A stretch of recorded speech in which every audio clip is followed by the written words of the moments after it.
Welcome everyone to the Rainmaker Report. This is Andy Thompson, and here are 3 breaking cybersecurity stories that you need to know about. First up, I figured this one might be interesting to a lot of people since the Knicks just won the NBA championship. Well, it turns out that this hack is way bigger than that, okay? It turns out that Madison Square Gardens got hacked, and the entry point was a quick and simple phone call. That's right, folks. Hackers walked off with a 45 gigabyte cache of internal data after a sly bit of social engineering convinced a low-level employee into handing them access to MSG systems. And this is what I keep telling you about, folks, okay?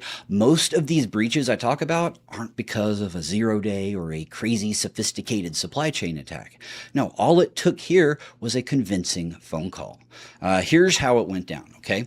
The attackers called this junior staffer and talked their way through whatever verification process existed, if any, right?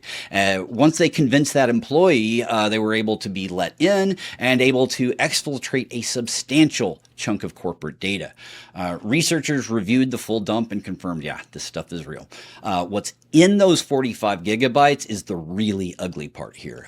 These were internal documents, employee information, business records, the operational data tied to the most recognizable venue operator in the country.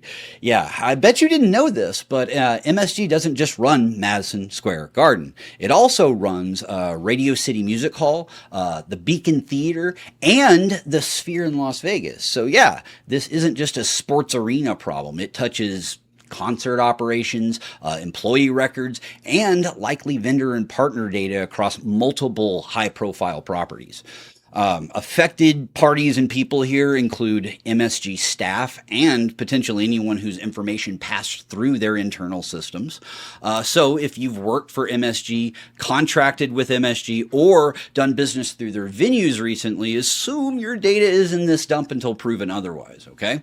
As for response, MSG publicly hasn't detailed what controls failed or what they're doing to notify people. And that silence can be your own answer, Anyways, a help desk that can be talked into granting access is a help desk that needs retraining, callback verification, and hard limits on what a single phone call can accomplish. So if you're a MSG employee or contractor, I'd suggest you change your passwords now, turn on multi-factor everywhere, and really watch for targeted phishing using your real internal details, okay? And also treat any unexpected call claiming to be from IT with deep suspicion. On to our next story. OpenAI just picked a fight with Anthropic over who gets to be the AI security cock of the walk. And their weapon of choice in this public duel is fixing open source bugs at scale. Okay, this announcement came in 2 pieces. First, a refreshed model called GPT 5.5 Cyber, which was specifically tuned for vulnerability discovery, exploit reasoning, and patch generation. Second, a program called Patch the Planet, which is OpenAI's expansion of its Daybreak initiative. And the pitch here is very simple. Point the model at widely used open source projects, find the bugs nobody's been paid to find, and then ship fixes upstream. You see, right now, this will totally change the state of bug bounty programs, okay?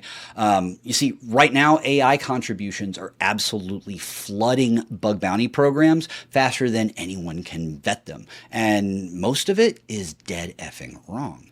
So we have this really big problem here, okay? We've got volume up, signal down, and progress is effectively at a grinding halt.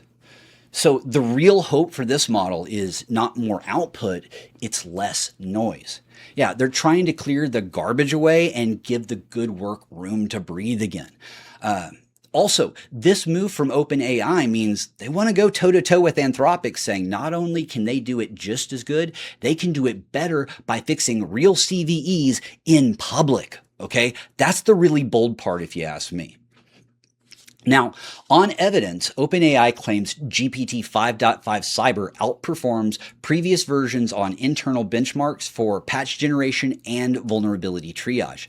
They've highlighted contributions to specific open source projects, though the full list of accepted patches is still trickling out. So independent verification is going to be interesting here.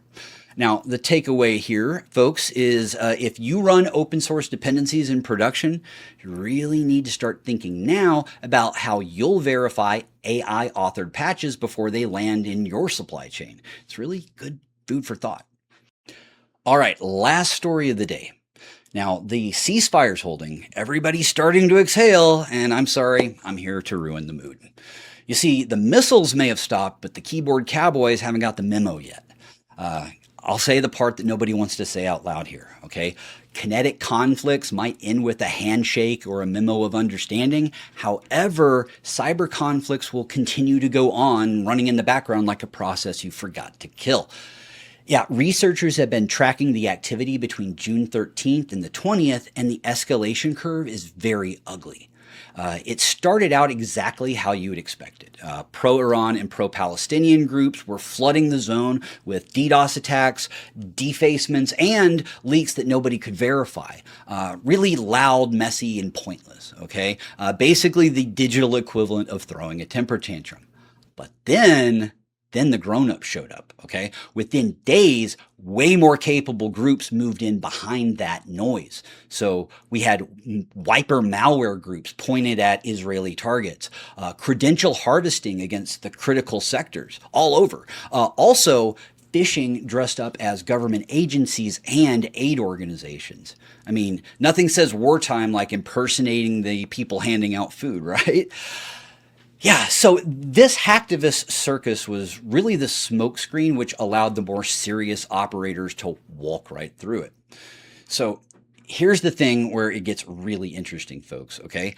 The threat actor known as Predatory Sparrow burrowed their way into Iranian financial infrastructure, wiped the bank Sefa, and then hit the Novitex exchange and stole a ton of cryptocurrency. But this is the absolutely batshit crazy part, okay? Instead of actually stealing the crypto and using it to finance themselves similar to, the North Koreans, no, they just destroyed it. Yeah. You can actually do that with cryptocurrency. In this situation, they sent it to a dead vanity address that could never be used. So yeah, this wasn't a financially motivated hack. They did this to send a message. So I guess your takeaway here is the war may be potentially coming to an end, but hey, this cyber conflict isn't going away anytime soon. All right, folks. Well, that about wraps up today's stories. Thank you so much for listening. This is Andy Thompson signing off.